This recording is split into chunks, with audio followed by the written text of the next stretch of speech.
1 2 2 8. وقتی چشاشو نگاه کردم این روح درشون مرده بود.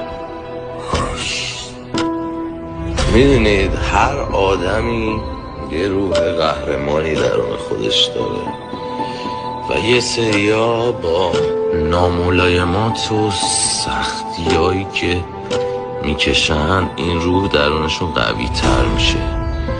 یعنی میگه چیزی که نکشتت قوی ترت میکنه. یعنی اونایی که انقدر سختی میکشن که نمیمیرن و زنده میمونن این روح درشون قوی تر میشه و به یک روح قهرمان یا یک روح معروف یا یک روح فوتبالیست یا یک روح خواننده، منتها همین روح های قهرمان هم میمیرن، یه روزی میمیرن. مثل دوست